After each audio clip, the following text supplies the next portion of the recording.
এখানে যেই জামাটা আমি আপনাদেরকে আজকে কাটিং ও সেলাই করে দেখাবো, এরকম জামা আমি কখনোই আগে তৈরি করে আপনাদেরকে দেখাইনি। দেখেন, এই সুন্দর ডিজাইনের জামাটি আজকের এই ভিডিওতে আপনাদেরকে কাটিং ও সেলাই করে দেখাবো কিভাবে এই জামাটি কাটিং ও সেলাই করবেন। এই জামাটি কাটিং ও সেলাই করার জন্য কালো কাপড় এবং হলুদ কাপড় আমাদেরকে নিতে হবে। দেখেন, আমরা কালো কাপড়টা নিয়েছি আমরা মাত্র 1 গজ পরিমাণ। তো প্রথমে আমরা কালো কাপড়েরটাকে এরকম ডাবল ভাঁজে ভাঁজ করে দিয়ে এখানে আমরা 10 ইঞ্চি পরিমাণ একটা দাগ দিয়ে এইভাবে শেপ কাটের মাথা দিয়ে এরকম করে দাগ দিয়ে দিব। উপরে আমরা 4.5 ইঞ্চি, উপর থেকে নিচের দিকে 4 ইঞ্চি একটা দাগ আমরা এইভাবে দিয়ে দিব। দেখেন, এখানে আমরা 7.5 ইঞ্চি একটা দাগ দিব, নিচে আমরা 7 ইঞ্চি একটা দাগ দিব। উপর থেকে নিচের দিকে শেপ কাট বসিয়ে দাগটা আমরা এইভাবে দিয়ে দিব। এরপর আরমোলির দাগটা আমরা এইভাবে দিয়ে দিব। দেখেন, আমরা এই দাগ অনুযায়ী এটা আমরা কাটিং করে নিব। এখানে আমরা একসাথে সামনের পাট এবং পেছনের পাট কাটিং করে নিব। তো এই জন্য কাপড়টাকে আমরা ডাবল ভাঁজে ভাঁজ করে নিয়েছি। দেখেন, আমরা দুইটা পাট এখান থেকে কাটিং করার পর প্রথমে আমরা পেছনের গলাটা কাটিং করে নিব। গলার পাশের দিকে আমরা 2 ইঞ্চি দিব, গলার লম্বা আমরা 2.5 ইঞ্চি পরিমাণ একটা দাগ দিয়ে দিব। এটার মধ্যে আমরা গোল গলা দাগ দিয়ে দিব। এবার দেখেন, গোল গলাটা কাটিং করে নিয়েছি।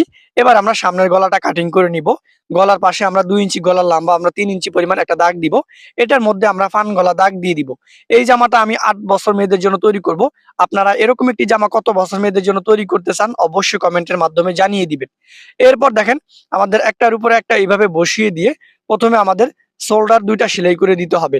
দেখেন, আমরা দুইটা শোল্ডার এখান থেকে খুব ভালো করে সেলাই করে দিলাম। তো দেখেন, দোনো পাশের শোল্ডার এখান থেকে সেলাই করে দিতে হবে।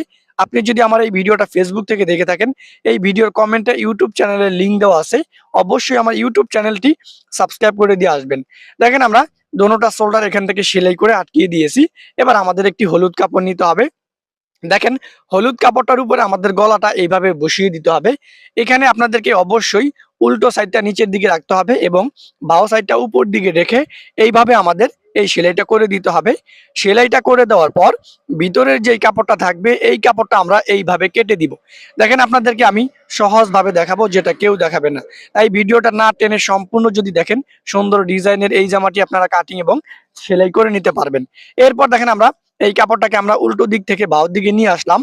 বাউ দিকে নিয়ে আসার পর এই কাপড়ের একেবারে কানি দিয়ে, মানে গলার একেবারে কানি দিয়ে আমাদেরকে একটি চাপ সেলাই বসাইয়া দিতে হবে। দেখেন, আমরা একেবারে কানি দিয়ে একটি চাপ সেলাই বসাইয়া দিলাম।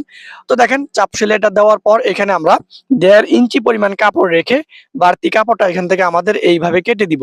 দেখেন, 1.5 ইঞ্চি পরিমাণ কাপড় আমরা এইভাবে রাখলাম।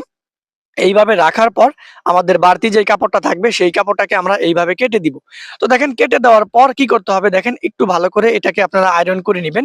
আয়রন করে নেওয়ার পর আমাদের